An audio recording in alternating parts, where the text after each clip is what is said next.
Olá, leitores! Meu nome é Arthur e no vídeo de hoje então chegou a hora de a gente comentar sobre o livro Flores para Algernon. Então, sem mais delongas, bora lá pro vídeo.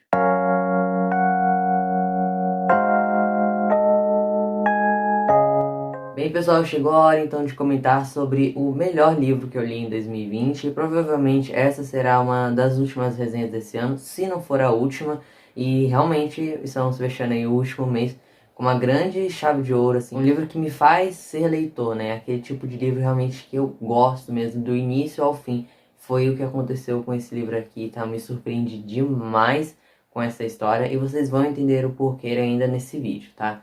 Bom, um pouquinho sobre o autor, o Daniel Cayles. Ele nasceu nos Estados Unidos, em Nova York, no ano de 1927 e veio a falecer recentemente, em 2014, aos seus 84 anos. E ele escreveu 8 livros, sendo mais conhecido, obviamente, o clássico Flores para Algernon, que se tornou aí um clássico da ficção científica. Ele escreveu sempre livros nessa linha, né, da ficção científica mesmo, então ele sempre esteve nessa área. Eu não sei se tem outros livros do autor publicados aqui no Brasil, além de Flores para Algernon. Bom, e ele não foi só escritor durante sua vida, ele chegou a ser marinheiro, professor, chegou a ser editor também. E o grande incentivo, né, que o autor teve para escrever esse livro e criar o personagem do Charlie, né, foi quando ele estava lecionando uma de suas aulas de inglês e um aluno lhe perguntou se, caso ele se esforçasse bastante, ele seria inteligente um dia. E essa é a grande objetivo, digamos assim, que o Charlie tem no início do livro, né? O Charlie, ele tem uma deficiência intelectual que não fica muito explícita aqui no livro qual deficiência se trata, isso, tá? Mas a gente sabe que o maior objetivo da vida dele é se tornar inteligente para ter amigos. Enfim, essa inspiração da vida real trouxe ele para essa ficção aqui. Bom, e aproveitando já para ir para o livro, né, saindo um pouquinho da vida do autor, vamos falar de fato sobre um pouco da trama que paira aqui As Flores para Algernon. Eu achava que Algernon era o nome do protagonista aqui da história, mas não, tá? O protagonista na realidade é o Charlie, mas Algernon vai ser um personagem muito importante para a vida do Charlie. Eu diria que Algernon, ele é como se fosse uma espécie de reflexo do Charlie de um certo ponto para frente. Tudo que você pode observar, o que acontece mais ou menos com o rato aqui, né, com Algernon, vai acontecer com o Charlie mais pra frente no livro. A sua experiência literária com o livro, ela não estraga se você receber spoilers dele, porque realmente o que vai trazer a grande magia, digamos assim, desse livro é você enxergar aqui o mundo na ótica desse personagem, o mundo na ótica de Charlie, né? Eu acho que isso vale muito mais do que você entender o final da história, o que vê, o que acontece, porque não é uma trama assim, nossa, cheia de reviravoltas. Claro, tem as suas reviravoltas, mas é muito mais sobre o Charlie e o que ele está sentindo. Então, eu acho que é um livro realmente que, se você pega spoilers dele, isso não afeta a sua leitura. Esse livro, ele não foi publicado pela primeira vez no formato de romance. Na realidade, em 1959, ele era um conto, e o autor, então, em 1966, decidiu, devido ao sucesso, né, que o conto teve, transformar em um livro, né, um romance epistolar. Romance epistolar é geralmente quando é um livro narrado, né, em forma de cartas ou, nesse caso aqui, relatórios, né, pelo Charlie. Um outro exemplo de um livro epistolar é o livro As Vantagens de Ser Invisível, que ganhou uma resenha aqui no canal recentemente, que inclusive tem um protagonista chamado Charlie, e também o livro Drácula, né, que é um grande clássico aí da literatura, também é um romance epistolar. Ele foi um sucesso, tá? No ano que ele foi publicado, e ele ganhou diversos prêmios, aí, prêmios importantes da literatura. Essa minha edição aqui do Brasil, né, da editora Aleph, tem tradução da Luisa Geisler, acho que é assim que se pronuncia o sobrenome dela, se não estiver correto vai estar aí o nome na tela correto da tradutora. E esse livro aqui, ele possui uma adaptação para filme no ano de 2000. Eu assisti a adaptação e achei mais ou menos, tá? Ela não adapta tão fielmente assim o livro. Pelo que eu fiquei sabendo, tem um filme de 1968 que é baseado de uma certa forma nesse filme aqui. Se eu não me engano, o nome do filme é Charlie, mas eu não cheguei a assistir, então não tem como comprovar essa informação. Bom, Charlie é um rapaz de 32 anos, que possui então, como eu já disse, né, uma deficiência intelectual, que não é dita qual especificamente doença é esta que ele tem aqui no livro. E ele então vai passar por um experimento, digamos assim. Ele vai ser o primeiro ser humano a passar por esse experimento aqui, que já foi testado em animais, inclusive num rato branco de laboratório chamado Algernon.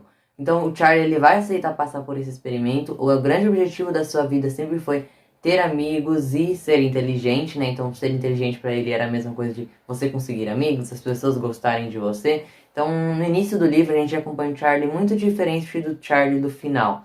É como se fossem realmente duas pessoas diferentes. Então, basicamente, esse procedimento vai ser uma cirurgia em que vão fazer nele, né, os cientistas, onde vão aumentar, então, o QI dele. A partir do momento, então, que ocorre a cirurgia, que é logo no início do livro, a gente começa, então, a acompanhar as mudanças de Charlie e as suas novas percepções do mundo. Basicamente, tudo à sua volta vai mudar, a visão que ele tem das coisas vai mudar bastante. Ele trabalha, então, numa padaria do seu tio, inclusive, e lá nessa padaria ele tem algumas pessoas que ele considera, digamos assim, amigos, né? Mas, porém, quando ele, ao passar por essa cirurgia, né, ele começa a entender melhor como aquelas pessoas tratavam ele. Será que eles eram realmente seus amigos? E então, quando ele vai percebendo isso, a maldade no coração das pessoas, e ele vai perdendo a sua inocência no decorrer da história, a gente vai ficando muito ressentido pelo personagem e a trama vai ficando cada vez mais melancólica conforme as páginas vão se passando. Inclusive, essa mudança, né, que acontece no Charlie, acontece de uma forma bem explícita aqui no livro. Tão explícita que afeta até a nossa escrita. No início do livro, né, os relatórios de Charlie, né, para relatar como ele está sendo essa evolução, né, dessa cirurgia dele, mostravam Charlie que escrevia de uma forma bem diferente da gramática, né, então ele errava muitas palavras, trocava letras de lugar e tudo mais. E conforme o livro vai passando, ele vai começando a escrever certo, e não só isso, ele vai começando a usar palavras difíceis, vai aumentando seu vocabulário, e etc. E, inclusive, esse livro aqui eu recomendo bastante para pessoas que também não gostam de ficção científica, pois ele não vai ter muitos termos científicos, né, que algumas pessoas acham um pouco cansativos. Eu, basicamente, também não gosto muito de ficção científica, apesar de gostar de distopias, né, mas eu acho que tem uma pequena diferença entre aí os dois gêneros, né.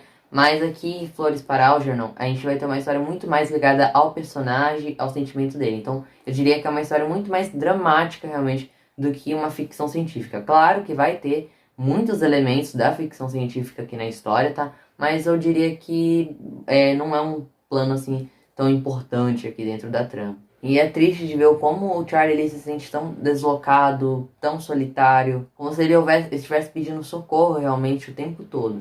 E eu consegui fazer uma pequena relação, né, digamos assim, a um outro livro, que é o que acontece com o Charlie, né, após a cirurgia, é como se fosse uma metamorfose mental, né, digamos assim. E eu consegui meio que fazer aí uma relação do personagem do Charlie com o Gregor Samsa, né, lá do livro A Metamorfose, de Franz Kafka, que aqui em Metamorfose acontece uma coisa que o protagonista, ele era uma pessoa normal, que vivia na sociedade, estava bem encaixado ali, tinha um emprego, mantinha a família e tudo mais, e um certo dia ele acorda no corpo de um inseto. E a partir desse momento as pessoas vão olhar ele de uma forma diferente, e as suas percepções vão mudar, ele vai ter crises existenciais. Então os dois personagens vão passar por essa metamorfose, né? Aqui o Gregor ele vai passar por uma metamorfose mais física, enquanto o Charlie vai passar por uma metamorfose mais mental, né, digamos assim. E a gente vê como os dois vão percebendo que para aquelas pessoas, né, que estavam à volta deles, que antes pareciam ser seus amigos, né, por exemplo aqui com o Gregor, né, ele parecia ser uma pessoa muito importante para essa família, era o que ele pensava, né, pelo menos, mas a partir do momento então que ele não serve, digamos assim, mais para aquela família, ele se torna algo que ninguém mais o quer, então ele começa a se sentir cada vez mais solitário. E aqui com o Charlie acontece quase a mesma coisa. Ele no início achava que tinha amigos também, antes dele ter feito a cirurgia, pois ele não entendia muito bem como aquelas pessoas o tratavam, e a partir do momento então que ele passa a entender isso, ele vê então que aquelas pessoas também não se importavam com ele, e ele também começa a ter crises existenciais como o Gregor Samsa. Então são dois personagens que, apesar de passarem por coisas bem diferentes, né, digamos assim, eles têm algumas coisas em comum, né? Então eu acabei conseguindo fazer um pouquinho dessa interligação entre os dois livros. E já aproveito para deixar aqui minha super recomendação de A Metamorfose, que é um outro excelente livro aí, foi lançado alguns anos antes de Flores para Algernon. Mas realmente, assim, eu consegui fazer uma ligação entre esses dois personagens, tá? O que eles passam aqui é uma coisa um pouco parecida, tá? Mas não levem isso como, nossa, vai ser uma coisa totalmente igual a outra. Não, é um pequeno link que eu acabei conseguindo fazer entre as duas histórias. Pode não fazer sentido para alguns, mas para mim fez um certo sentido. E também conforme ele vai se ficando cada vez mais inteligente, ele vai começando a se lembrar também do seu passado, ou seja, da sua infância e da sua relação com seus familiares, com as crianças, né? Então, ele tinha uma família formada pela sua mãe, seu pai e depois, então, pela sua irmã mais nova. A mãe de Charlie, né, chamada Rosie, ela não aceitava então a doença do filho, ela não admitia isso de forma alguma, e a gente vai vendo então como vai ficando a relação entre o Charlie e a mãe no decorrer do livro, que é uma relação muito conturbada mesmo. A gente tem o pai dele, que é o Matt, acho que é assim que se pronuncia o nome dele, e a gente vê que ele acabava até que defendendo o filho em certos momentos. A irmã do Charlie, que é a Norman, que ela meio que tem uma vergonha do irmão ali, enfim, é uma coisa também bem conturbada que os dois têm. E a gente vê como esses traumas do passado, né, vai afetando, né, os comportamentos dele no futuro. Chega um ponto aqui no livro onde o Charlie começa a ter tantas crises existenciais que ele não começa mais a reconhecer o Charlie do passado. Então, tem momentos aqui do livro onde ele tem um embate realmente, digamos assim, com o seu consciente que está preso ali, digamos assim. O Charlie do passado ainda paira sobre ele e o Charlie do presente é como se fosse uma outra pessoa e aquelas duas pessoas estão tentando habitar aquele mesmo corpo. Então, é uma coisa assim muito doida, né, que vai acontecendo durante o livro aqui. Então é uma coisa muito profunda, realmente. É um personagem muito complexo, né, realmente. É um dos personagens mais complexos, né, que eu já li na literatura foi o Charlie. Um outro personagem aqui dessa história também é a Alice, a professora do Charlie, né. Quando no início do livro o Charlie ele frequentava uma escola para adultos, então ele acabou sendo alfabetizado, se eu não me engano. Apesar de todos os pesares, né, que a sua doença impossibilitava de algumas coisas, ele acabou conseguindo aí, de uma certa forma, ainda continuar os estudos com essa professora. É uma pessoa assim que ele tem um carinho imenso. E a gente vai vendo essa relação dos dois se desenvolver aí durante o livro também. Tudo aqui é muito conturbado, tá? Então nada aqui fica numa linearidade. Relações que o Charlie tem com as outras pessoas são cheias de altos e baixos. Uma coisa que eu achei legal também aqui no livro é que quando o Charlie, né, ele passa pela cirurgia, ele começa a ler outros livros, né? Então aqui a gente tem livros citados como Robinson Crusoe, onde a gente tem nessa história uma história que vai envolver também um pouco da solidão. Então isso também, o Charlie, né, no momento ele vai se identificar um pouco com esse livro. Um outro livro também que é citado mais lá pro final, onde tem uma cena assim bem impactante, envolvendo esse livro aqui, que é O Paraíso Perdido. Enfim, pessoal, esse é o melhor livro que eu cheguei a ler esse ano, tá? Não tem como, é uma história assim que ela não é difícil de ler, tá? Ela tem uma narrativa bem fluida, apesar de ser um livro clássico, né? As pessoas acham que é um livro difícil de se ler e tudo mais, mas não. Até porque esse daqui é mais um clássico contemporâneo, né? Eu considero ele. É um livro super necessário, tá? Então eu recomendo para todos. Pode gerar alguns gatilhos em algumas pessoas, tá? Então fiquem um pouco alerta. Mas realmente é um livro, assim, muito para você gerar um olhar mais empático, né, pelas pessoas.